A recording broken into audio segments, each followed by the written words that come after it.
Imagine yourself on the fortifications of Delhi in 1299. A burgeoning cloud of dust appears on the horizon, not a typical sandstorm, but rather 60,000 Mongol horsemen.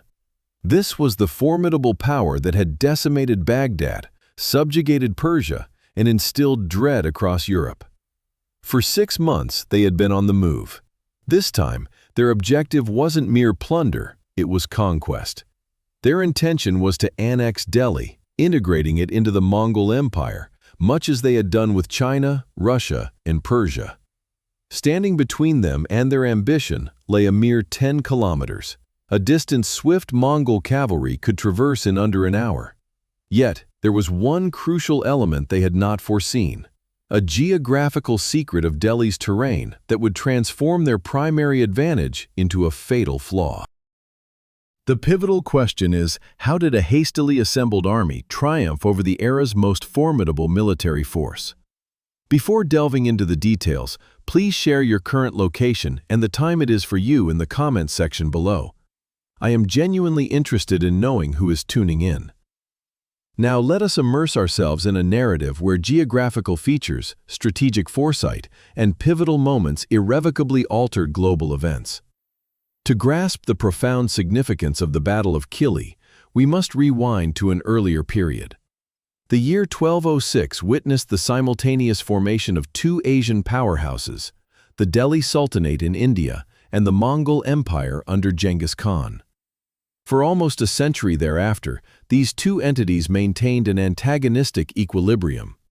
The Mongols harbored ambitions of southward expansion, while Delhi was compelled to safeguard its northern borders. By the 1290s, the vast Mongol Empire had fragmented into 4 distinct khanates. The Chagatai Khanate, situated in Central Asia, found itself encircled by other Mongol khanates. The sole direction in which they could expand without engaging their own kinsmen was south, into the dominion of the Delhi Sultanate. Herein lies a critical distinction. Prior to 1299, Mongol incursions into India were principally raids designed for spoils. They would execute rapid assaults, seize what they could, and then withdraw. However, the invasion of 1299 represented a stark departure. Dua Khan, the leader of the Chagatai Khanate, dispatched his own son, Prince Kutlu Khwaja, to command a substantial expeditionary force into India. Contemporary chroniclers reported their numbers to be between 100,000 and 200,000 troops, although modern academics estimate the actual strength was closer to 50,000 to 60,000 horsemen, still an overwhelming force. Remarkably, during their 6-month march, they refrained from plundering settlements along their route. They deliberately avoided confrontations with Delhi's frontier commanders, conserving their strength because they understood their ultimate objective: to conquer and govern Delhi, making it an integral part of the Mongol Empire. At this critical juncture, the ruler of Delhi was Alauddin Khalji, a figure shrouded in controversy throughout Indian history. 3 years earlier, in 1296, Alauddin had orchestrated the assassination of his own uncle and father-in-law, Sultan Jalaluddin, to usurp the throne. He had also led a lucrative raid on the southern kingdom of Devagiri, returning with an immense fortune encompassing gold, silver, jewels, war elephants, and horses. This immense wealth enabled him to bribe generals and execute a brutal coup. Interestingly, despite his violent ascent to power, Alauddin proved to be a brilliant military innovator. He recognized that to effectively counter the Mongols, he could not continue relying on the antiquated military structure where nobles provided their own contingents. Alauddin established one of medieval India's earliest standing armies. He directly recruited soldiers, paying them cash salaries directly from the state treasury, thereby eliminating intermediaries and corruption. He instituted the dog system, involving the branding of horses, and chera, detailed descriptive roles for each soldier, to further prevent malfeasance. Furthermore, he rigorously controlled market prices, ensuring he could sustain a large army without jeopardizing the economy. According to the historian Farishta, Alauddin's army comprised 475,000 cavalry alone, not including infantry and thousands of formidable war elephants. However, in late 1299, the majority of Ala ad-Din's elite forces were engaged in a different campaign in Gujarat. It was then that the news of the Mongol invasion arrived. According to the 14th century historian Isami, Ala ad-Din only received intelligence after the Mongols had already crossed the Indus River, which constituted the Sultanate's northwestern frontier. What did this imply? He had a mere 1 to 2 weeks to prepare for an encounter with the largest military force ever to penetrate his territory. Imagine yourself in Ala ad-Din Khalji's predicament. Your main armies are hundreds of kilometers away. The Mongols, the most formidable military power on earth, have bypassed numerous cities and are heading directly for the capital. They have encamped at Kili, a mere 10 kilometers from Delhi's outer districts. News of their arrival spread rapidly, causing people from surrounding regions to flood into Delhi in search of refuge. Streets, bazaars, and temples became choked with displaced persons. Merchant caravans destined for Delhi were intercepted by the Mongols, leading to a dramatic surge in commodity prices. A palpable sense of terror gripped the entire city. Ala ad-Din convened his officials and generals. His uncle, Ula-ul-Mulk, who held the crucial position of Kotwal, or chief of police for Delhi, offered a cautious recommendation: negotiation, seeking a diplomatic resolution. Refusing to gamble his entire dominion on a singular confrontation was sound counsel. Historically, numerous leaders opted for diplomatic solutions when confronted by the Mongols. Some achieved fleeting success, while many others merely postponed their inevitable defeat. Yet, Ala ad-Din chose a different path. His rationale was pragmatic. Displaying weakness now would not only invite disdain from the Mongols, but also erode trust among his own populace and fighting men. Having recently seized power through force, his legitimacy was questionable. He desperately needed a victory to solidify his authority. Ala ad-Din publicly declared his intent to march on Kili and engage the Mongols. He instructed Ula-ul-Mulk to oversee Delhi, uttering a dramatic pronouncement. The keys to the city gates would be handed over to the victor of the battle. This wasn't mere bluster, it was psychological warfare. Ala ad-Din was forging an irreversible situation, not solely for himself, but for his entire military. Victory or demise, there was no third alternative. He established a military encampment near Siri, by the Yamuna River, and began amassing his forces. At this juncture, geography proved absolutely critical. The Mongols' chosen campsite at Kili appeared strategically sensible from their viewpoint. Its proximity to Delhi allowed them to exert psychological pressure, and the relatively flat terrain was ideal for cavalry. However, they might not have fully grasped one crucial detail. The battlefield at Kili was confined by the Yamuna River on one side and dense scrubland on the other. This was profoundly significant. The Mongol cavalry's primary strength derived from its mobility. They avoided head-on assaults, favoring instead hit-and-run tactics, swift attacks, volleys of arrows, followed by immediate retreats. They operated in expansive formations, enveloping adversaries from multiple directions. They could fragment into smaller units, attack from various angles, and then reassemble. To execute these maneuvers effectively, they required ample space, the freedom to move unhindered in all directions. At Kili, this freedom was absent. The topography here created a comparatively narrow passageway. On one flank was the Yamuna River, a significant natural obstacle. On the other lay thick bushland, not impenetrable jungle, but dense enough to impede and slow equestrian movements. Consequently, the Mongols were unable to fully exploit their advantages in speed and maneuverability. They were compelled to fight within much more restricted confines than they were accustomed to on the sprawling Eurasian steppes. Ala ad-Din, despite having minimal preparation time, grasped this reality. His strategy was to maximize this terrain advantage. Furthermore, another factor was logistics. The Mongol army had been on the march for half a year, thousands of kilometers from their home base. They relied on foraging for provisions along their route. Yet, by bypassing cities to rapidly advance on Delhi, their supplies were dwindling. In contrast, the Delhi forces were fighting right beside their capital, where granaries and supply depots for horses and elephants were readily available. Should the engagement prolong, the advantage would undeniably shift towards Delhi. Alauddin aimed to delay the battle for as long as possible, awaiting reinforcements from the east and anticipating the Mongols to be weakened by supply shortages. But then, an unforeseen event transpired, a decision by one general that would completely alter the original scheme. Zafar Khan, one of Alauddin's most skilled generals, had previously vanquished the Mongols at the Battle of Jalandhar in 1298. The populace of Delhi hailed him as a hero, and this very popularity began to create a chasm between Zafar Khan and Sultan Alauddin within the military hierarchy of the Delhi Sultanate during that era. A fundamental paradox existed.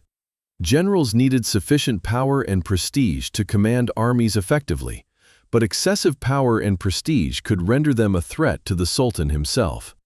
Alauddin was acutely aware of this, having himself been a potent general who had overthrown his own master. When Delhi's army deployed at Kili, Alauddin issued a stringent directive.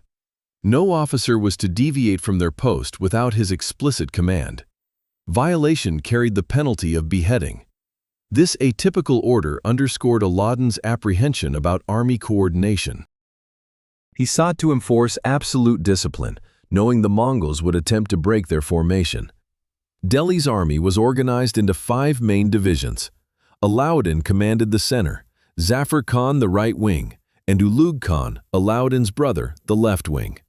In front of each division, 22 war elephants were strategically placed as a living shield to absorb the Mongol assault. Before the battle commenced, the Mongol prince, Kutlu Khwaja, dispatched 4 envoys to meet Alauddin. They reported never having witnessed such a vast army in Hindustan and requested permission to tour the camp and ascertain the names of the principal officers. Alauddin granted their request. This might have been a psychological play to project strength and self-assurance. But then, Zafar Khan made his critical error. Early in their initial incursion into the region, Zafar Khan had spearheaded a minor assault at the Yamuna River, suffering a defeat that forced his retreat to Delhi. This particular outcome was deeply humiliating for him, especially considering his preceding glorious triumph. Now, with both forces arrayed against each other, Zafar Khan perceived an opening for his vindication. He spotted a Mongol detachment led by Hajlak. Without seeking authorization from Alauddin, Zafar Khan commanded his cavalry to charge. Initially, the decision appeared sound. Hajlak's contingent fragmented and fled. Zafar Khan gave chase, intending to complete their annihilation. However, this was precisely the snare. The stratagem of a feigned Mongol retreat had a heritage spanning centuries. They had employed it to vanquish Russian, Persian, and Chinese armies, alongside innumerable other adversaries. The methodology was straightforward, yet devastatingly potent. A small unit would launch an attack, then pretend to flee in disarray. The enemy, sensing imminent victory, would break formation and pursue. Once they had ventured sufficiently far from their primary force, other Mongol units, lying in wait or concealed, would encircle and decimate them. Marco Polo, the Italian explorer who resided at the Mongol court, documented this maneuver. He noted their effectiveness in retreating, stating they fought as well in withdrawal as in direct confrontation due to the immense volleys of arrows they discharged while turning to face their pursuers. Zafar Khan succumbed to this ruse. He advanced too rapidly, too far. His infantry lagged behind. Even his own cavalry struggled to maintain his pace. His detachment gradually became isolated, separated from the main body. Then, the Mongols reversed course. Additional units emerged from both flanks. Zafar Khan and his men found themselves encircled. Zafar Khan now confronted a dire predicament. Should he attempt to retreat, he would have to return to Alauddin, who had issued firm directives against unauthorized movement, with beheading as the stipulated penalty. Zafar Khan had flouted this instruction. If he opted to continue fighting, he would face an overwhelming Mongol force without any support. Zafar Khan chose to persist in battle. Perhaps he harbored hopes that a victory would erase his transgression. Perhaps he recognized that death was inevitable regardless and wished to perish as a warrior. His precise motivations remain unknown. What is clear is that Zafar Khan and his troops fought with remarkable valor, inflicting substantial casualties on the Mongols. Nevertheless, eventually surrounded and overpowered, Zafar Khan was captured. Kutlug Khawaja, the Mongol prince, admired his bravery. He offered Zafar Khan terms of surrender and an opportunity to align with the Mongols, even promising him a command position. This was not an isolated occurrence. The Mongols frequently recruited skilled warriors from conquered nations. Yet Zafar Khan refused, remaining loyal to Aladdin, the very individual who had abandoned him during the engagement. Zafar Khan was executed. News of Zafar Khan's demise reverberated through the Delhi encampment. This had the potential to be a psychological catastrophe. One of their most capable generals, along with a portion of the forces, was lost. Crucially, however, Aladdin prevented the army from reacting emotionally. He maintained strict discipline, keeping troops in their defensive stations. Here, the terrain once again proved instrumental. The Mongols had expended considerable energy and time annihilating Zafar Khan's unit. Now they confronted the remainder of Delhi's army, still in a resolute defensive posture, guarded by war elephants and strategically positioned to maximize the terrain's advantage. To assault this formation in the constricted area between the river and the forest would compel the Mongols to forsake their mobility advantage and engage in direct combat, an outcome they generally sought to avoid. The war elephants played a particularly vital role in this scenario. Each division incorporated 22 elephants positioned at the forefront. These elephants served not merely as offensive weapons, but as both psychological and physical deterrents. Mongol horses, despite their excellent training, remained fearful of elephants. The distinctive scent, immense size, and thunderous sounds of elephants caused the horses to panic. This rendered direct charges by Mongol cavalry into formations incorporating elephants exceedingly problematic. Furthermore, in confined environments, war elephants gained exceptional effectiveness. On sprawling open steppes, Mongol cavalry could readily evade elephants through masterful maneuvering. But at Kili, with the river guarding one flank and the forest the other, bypassing them became significantly more challenging.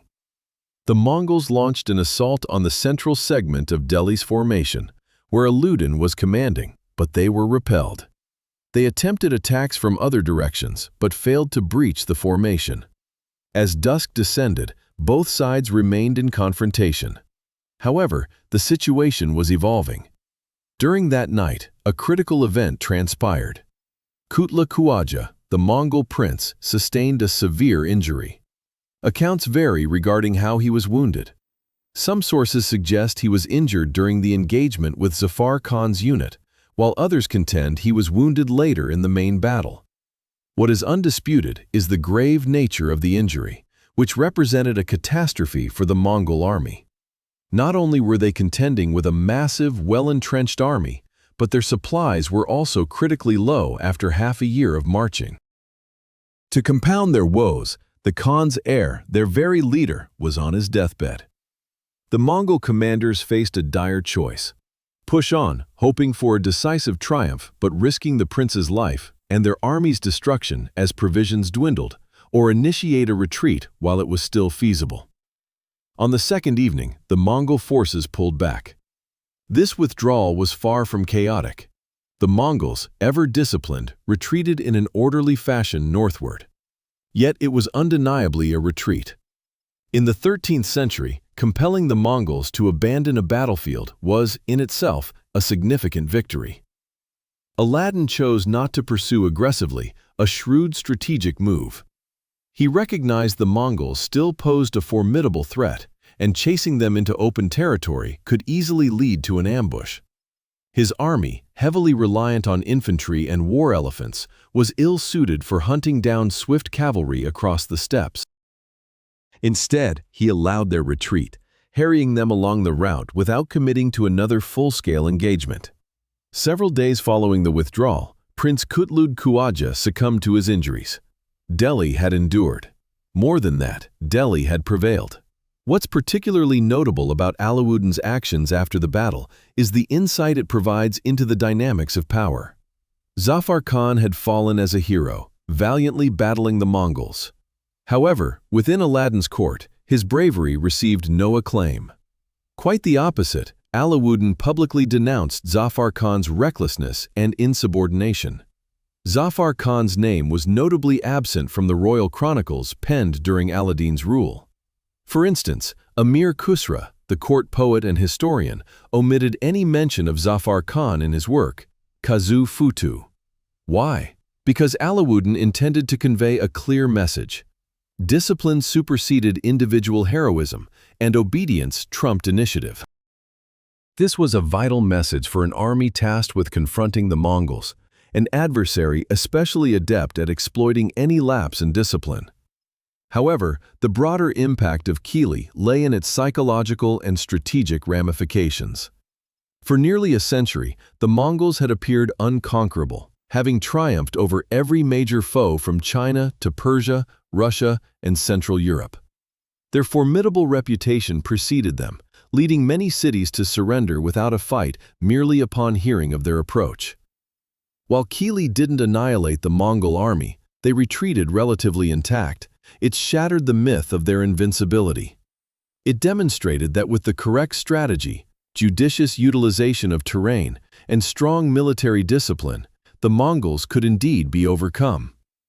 The Mongols continued their incursions into India multiple times thereafter, in 1303, 1305, and 1306. Nevertheless, they never again came as close to conquering Delhi as they had in 1299. Each time, they were repelled. In 1306, Dwakan died and the Chagatai Kate became embroiled in succession disputes, bringing an end to the invasions of India. Seizing this window of opportunity, Alauddin's generals even launched raids into Mongol-held territory in what is now Afghanistan. In the grand scheme, Kili played a crucial role in safeguarding Indian culture and civilization. Consider the fate of other regions. In Persia, the Mongols established the Ilkhanate dynasty, which dominated from the mid-13th century.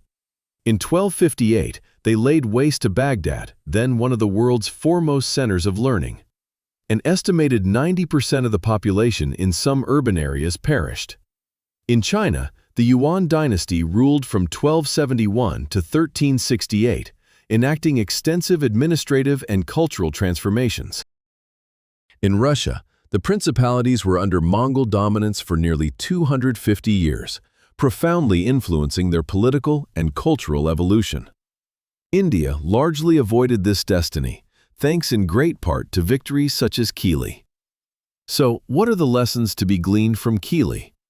The first lesson: geography isn't merely a backdrop, it's a strategic determinant. We often perceive history as narratives of human decisions, which is true. However, these decisions always unfold within a physical environment. Terrain, climate, water sources, and distances all shape what is feasible and what is not. The Mongols' dominance of the Eurasian steppes stemmed not just from their prowess as warriors, but also because their fighting style was optimally adapted to that landscape. When confronted with different topographies, tropical jungles in Southeast Asia, fortified mountainous regions in Central Europe, or the confined spaces at Kili, their advantages diminished. Alauddin couldn't alter the fact that he had less preparation time or that his primary forces were elsewhere, but he could, and did, leverage the available terrain to level the playing field. The second lesson: discipline often outweighs enthusiasm. Zafar Khan was a superb warrior and a man of immense courage. Yet his decision to disregard orders in pursuit of personal glory led to his demise and almost jeopardized the entire campaign. This does not imply that initiative is always misguided. In many circumstances, the capacity to adapt and make swift decisions is paramount. However, when confronted by adversaries like the Mongols, whose expertise lay in exploiting disorganization, adherence to a coordinated strategy became paramount. This remains an ongoing lesson for contemporary organizations, spanning from corporations to military forces and athletic teams. Striking a balance between individual empowerment and upholding collective coordination presents one of leadership's most formidable obstacles. A third takeaway is that triumph does not invariably entail the utter obliteration of the adversary. Alauddin opted not to pursue and decimate the retreating Mongol army. While some might perceive this as a missed opportunity, it was a judicious, strategic choice. Alauddin's aim was not the annihilation of the Mongols, an objective likely unfeasible. His primary goal was to prevent their subjugation of Delhi, a goal he successfully accomplished. Occasionally, we conflate avoiding defeat with achieving a resounding victory. We tend to believe that anything short of absolute triumph constitutes failure. Yet, in numerous scenarios, particularly when facing a more formidable foe, merely enduring and maintaining one's position represents a significant victory. The fourth lesson emphasizes that context is crucial when evaluating past decisions. By contemporary standards, Alauddin Khalji was not an ethical ruler. He orchestrated his uncle's assassination to seize the throne and ordered prisoners to be crushed by elephants. His reign was characterized by terror and brutality. Nevertheless, within the historical context of his era, as the Delhi Sultanate faced an existential threat from the Mongols, many of his actions were strategically sound.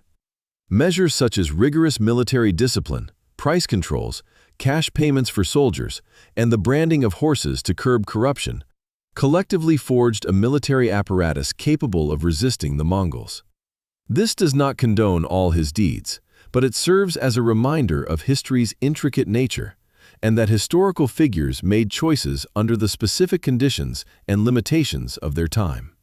In 1299, on a modest battlefield just 10 kilometers from Delhi, one of Asia's most pivotal battles unfolded. Though not as widely recognized as skirmishes like Hastings or Waterloo, or typically taught in Western educational institutions, its repercussions for millions were immense. Had the Mongols prevailed at Kili, the trajectory of Indian and indeed global history might have diverged considerably. Delhi could have become a Mongol province. Temples, shrines, and academic centers might have suffered destruction akin to Baghdad's libraries. The evolution of Indian culture in subsequent centuries would likely have taken an entirely different course. Instead, Kili demonstrated that the Mongols were not invincible. It proved that with diligent preparation, astute strategy, and intelligent use of topography, even the era's most formidable military might could be halted. When confronted with seemingly insurmountable challenges in your own life, be it in your career, academics, or personal aspirations, recall the insights from Kili. Appraise your surroundings, including your unique strengths, available resources, and the inherent limitations of your opponent or problem. Uphold discipline, even when the urge to act impulsively is strong. Then, if you wish, clearly articulate your true objective and do not confuse winning with achieving the aim. Remember that sometimes the most significant victories are not grand spectacles, but those that enable survival, learning, and the opportunity to fight another day. If this narrative piqued your interest, please like and subscribe for more in-depth historical content. Now, a question for you. What do you believe was the most crucial factor in the victory at Kili? Was it Alauddin's clever utilization of terrain, or the Mongols' error in underestimating their adversary? Or do you think another factor was decisive? Share your thoughts below in the comments.